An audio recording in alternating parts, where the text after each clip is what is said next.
দুনিয়াতে অনেক দল আছে যারা নিজেদেরকে আহলুস সুন্নাহ ওয়াল জামাআহ মনে করে, ঠিক আছে? তো আমরা এখন জানবো কারা প্রকৃত আহলুস সুন্নাহ ওয়াল জামাআহ। আহলুস সুন্নাহ ওয়াল জামাআহ নিজের দাবি করলেই হলো না, হ্যাঁ?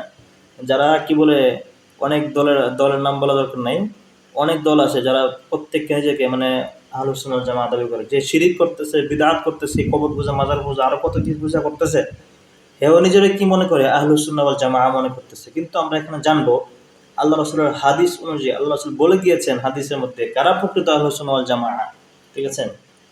তারা হলেন যারা কোরআন অনুসরণ করেন, সরাসরি কোরআনে কি বলেছে সেটা বুঝে এটা মানে।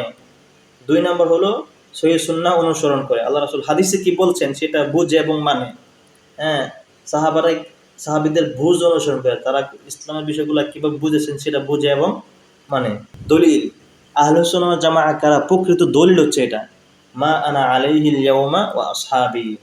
আল্লাহ রাসূল বলছিলেন, তাকে প্রশ্ন করা হয়েছিল আহলুস সুন্নাহ ওয়াল জামাআহ কারা, তখন আল্লাহ রাসূল বলেছেন, আজ আমি এবং আমার সাহাবীগণ যেই বিষয়ের উপর রয়েছে এই বিষয়ের উপর যারা থাকবে তারাই হচ্ছে কি আহলুস সুন্নাহ ওয়াল জামাআহ, তথা কোরআন এবং হাদিসের উপরে রয়েছে। সরাসরি কোরআন, সরাসরি হাদিস, কোন ব্যাখ্যাটা কেন, সরাসরি কোরআন, সরাসরি হাদিস, এটা মেইন, তারপরে ব্যাখ্যা, ঠিক আছে? এর উপরে যারা থাকবে তারা হচ্ছে আহলুস সুন্নাহ ওয়াল জামাআহ, ঠিক আছে?